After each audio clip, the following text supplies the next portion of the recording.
Good morning. Shelly, the introduction just reminds me of the fact that you are a force of nature. Thanks. Pandemic of love, especially when you launched it in the midst of when all of us were sheltering in place, isolated, uncertain, scared, was an extraordinary thing to do that was amazingly successful. That's the what. If you could just begin to describe the why, not just as it relates to the pandemic, but as you're sitting there in your home thinking about how, in one of my favorite Ralph Waldo Emerson lines, in one soul, in your soul, you are a resource to the world. Where did that come from in you?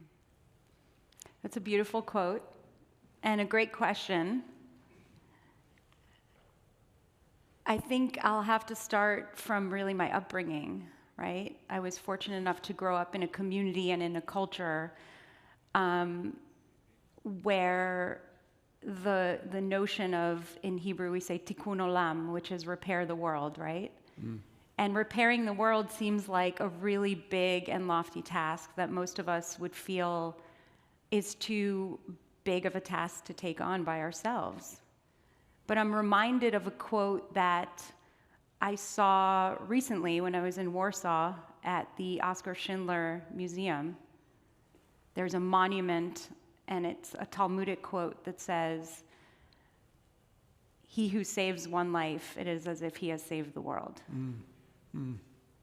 And so I think for me, it really started there when I was sitting in my home in South Florida, thinking about my community, but not thinking about, I'm going to change the world and I want to make sure that everybody has what they need. You know, if I had started there, I think I would have been overwhelmed and probably would have just like shirked from the, opportunity or the possibility.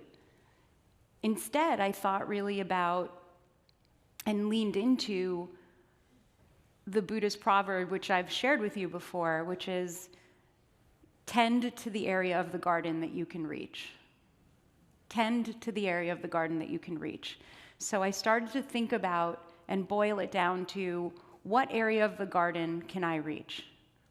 Besides the people that are in my household and the people that are in my immediate neighborhood, but who in my community could I reach? And how do I create this like redistribution of wealth? And wealth is being very loosely defined, right? Not just monetary. Yes. How do I connect people who have enough with people who don't have enough? How do I make that process easy, easy as possible? At that moment. At that moment, what can I do as one person to affect one person's life? Just one person. Yeah. Can I start something there? And I think that for many of us, we kind of experience this failure to launch because we are already thinking about 100 people, 1,000 people, 1,000,000 people. But if we could just boil it down to the one person in our garden, this person that we can reach, I think we shouldn't discount that, because that is like a pebble that's thrown in a pond that really ripples out ultimately and can start movements. That's how movements start. Give me one example, not just in the early days when you said, oh my God, this is working. Yeah. But in a way that showed you the power of it beyond just the mutual aid for a specific need at that moment in time. You were telling me a beautiful story in the back that please share. Sure. So this story was really so moving to me and kind of helped me recognize and understand the significance and what connecting people actually does, right?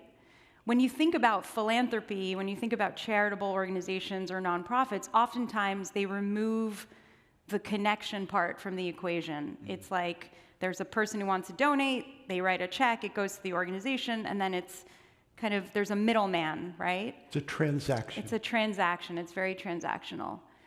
And what I realized is that what Pandemic of Love was doing, it was creating proximity. It was creating the opportunity for connections and an opportunity for people to feel seen and heard, but to also change their narratives and the stories that we have and that we tell ourselves about people and about ourselves. And so there's this beautiful story that I actually included in my first book because it was just incredibly powerful, of a woman in New York City who self-described, this is how she described herself, Her words, I'm a not yours. liberal hippie Jew from New York. Spent her life as a social worker, worked in the 80s, in the AIDS movement, and just was sort of this radical lefty, the way she described herself, right? And we connected her randomly in June of 2020. So go back to in your mind, June of 2020, right before the election, a very heated time. I mean, it was just like something was about to combust, right? Yes. She's connected to this woman named Christine in Mobile, Alabama. And she was pissed. Yeah. She sent us a scathing New York style written, I could hear her voice and the accent, the whole thing in that email. And she sent us this email to our general inbox and said, "How dare you? How dare you? How dare you connect me to a person that wants to harm me? How dare you connect me to somebody that is putting me in a position where everything that I've fought for and everything that I believe in is going to be unraveled because of who this woman represents, what she represents, the lineage that she comes from, and who she's voting for." Yeah. And so I personally decided to reply to the email, and I asked her for her phone number, and I connected with her. And we let her talk for about 20 minutes on the phone. I just put her on speaker and mute. Unmute every few moments and went, okay. And when she was done, and was like, "Are you there? Are you still there?" I said, "Okay, Eileen, just give me a moment. Let's play out the scenarios of how this could go." In my mind, there's two things that can happen, right? You've already been connected to this woman by email. You can reject her. You can say, we can connect her to somebody else and say, "Sorry, it didn't work out, and here's a person in Birmingham that we can connect you to." Right. Or, and if that happens, if we connect you to somebody else and you never speak to this woman again, there's a possibility that you will reaffirm for her everything that this woman thinks about a liberal hippie Jew from New York, right? Those New Yorkers, they don't care about us. They don't know what we're going through here down in the deep South. And if you do connect with her, there's a possibility that you will create a shift, even a tiny little shift. Maybe you will seed something in her, right, that creates the possibility that maybe not all New Yorkers are this way, right? And so she paused and thought about it and said, "Okay, let me think about this. I'll get back to you." Didn't hear from her for months. Thought, "Oh, okay, I wonder what happened." Never followed up. Everything was kind of still churning along. And in August, we get another email from her. And the email, I include this letter that she wrote in the book, and says, essentially, she says, "I made a new friend." And everything she caused me not to just question what I thought about a person from the South, from the deep South, who voted for Donald Trump, right? Who has a Confederate flag sticker on her car. But it also caused me to think about myself. I had a reckoning. how many people throughout my life did I not choose to see or hear because I didn't want to put myself in a difficult situation or challenge my own thinking, or because I already had a narrative about somebody.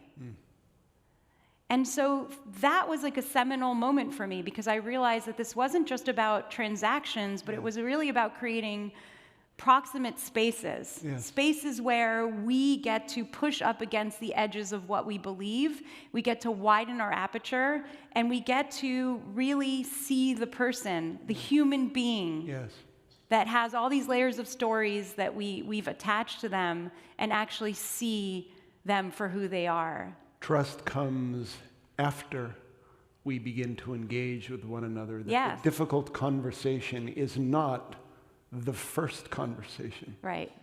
That can't come until we see each other. Shelly, you had mentioned something in a previous conversation we have that flows from this around a speech by Dr. King that I, shame on me, did not know existed. The drum major instinct. And so talk a little bit about the drum major instinct, how that led to a relationship with the King family. But then into your view of contemplative activism in what you just experienced with the pandemic of love. So first of all, it was also shame on me, because I never had heard of the speech. I have there's a board member on the Pandemic of Love Advisory Board, a gentleman by the name of Xander Schultz, and Xander introduced me to the King family, invited me to be on the advisory board for the Drum Major Institute, the Drum Major Coalition, and I was curious about the name, because I was like, what? Such a weird name for like an organization, especially, why wouldn't you just call it the King family, like, legacy or just organization or something? And so I, inquired about why, I started digging deep into the origin story. And so the drum major instinct, first of all, if you've never heard it, I will tell you that's your assignment. Every person in this room needs to go to YouTube. There's a YouTube, link where you can actually hear Dr. King say it. It's 40 minutes long, so worth the time that you're going to put into it. And the drum major instinct is a speech that Dr. King gave 2 months before he passed. 2 months. And in that speech, he prophesizes his own death. And then he eulogizes himself. He says, and when I die, this is what I want you to say about me. I want you to say that I was a drum major for peace. And I want you to say that I was a drum major for love. And I want you to say that I was a drum major for social justice, and so on. And then when I die, this is what I want you to do. And here is the roadmap of how you continue, and how we can all rise and heed the calling of the drum major instinct to be the person that actually is at the front of the drum line and sets the beat, but then to also know that we need to fall back and then become part of the drum line as well. Because we can't always be at the front setting the tone. And that's oftentimes what happens to people in the position of power, right? Once you're up front, you don't want to take a back seat. Right? And you miss a lot when you kind of just are standing in that position of I want to be in the front. And so the Drum Major Institute, essentially, it was created by Coretta Scott King a few months after Dr. King was assassinated. The speech was so important. She said the singular most important speech. We all know the mountaintop speech. We all know I Have a Dream. And shame on us, right? Most of us in this room probably don't know about the Drum Major Instinct speech. But it was so important that when Coretta Scott King was asked, who should eulogize Dr. King at his funeral? Who should be the final person to speak? And she said, no one.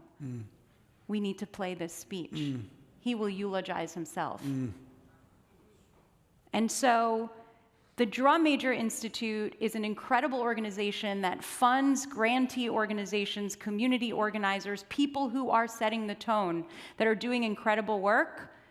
And essentially now what we're doing is we're producing a docuseries about these grantee organizations, and we're following them through 2024, and we're going to be looking at, we don't know what the outcome is going to be in 2024, but we're going to go into their lives, see the work that they're doing to restore voter, rights, to make sure that, women's reproductive rights are not marginalized, that people have access to the tools and the human rights and the dignity that we all deserve in this country.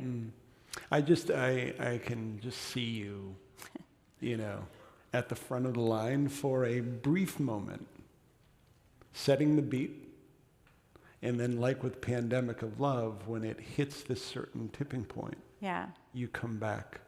In the final 2 minutes that we have, so Pandemic of Love, a book, a television show, a docuseries, and now, because you needed something to do, a PhD in the disruption of philanthropy. Yeah. Tell me about that. Sure. So I just flew in last night from Indianapolis, and I am working on getting my doctoral degree in philanthropic leadership from the Lilly School of Philanthropy at IU. And apparently I'm a Hoosier now. Still don't know what a Hoosier is, but somebody can tell me that later. And the PhD was really important to me because I realized that after 3 years of, helping to run Pandemic of Love, along with our over 4,000 volunteers, that we have so many stories, so much data, and obviously we have a lot of proof that mutual aid is scalable, it's replicable, and exportable. We know that it works, but we haven't caught the attention or gotten invited to the table with the big philanthropic organizations, the big conferences. Why? Because in this country, much like everything else in most Western countries, the philanthropic industrial complex has been colonized, and it's not very democratic. And so what I want to do with my PhD is to help decolonize, democratize philanthropy in this country. There you go. And I want to restore the power to the people. And I want to make sure that we know that no one is coming to save us.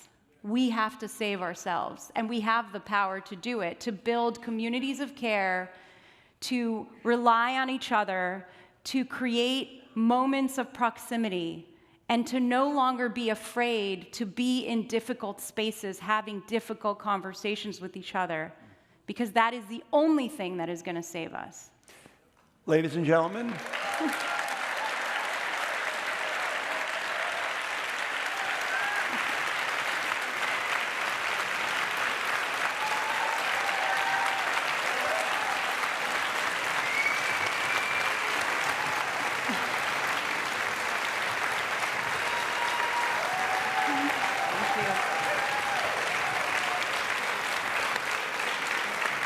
Thank you. that was the Drum Major Instinct.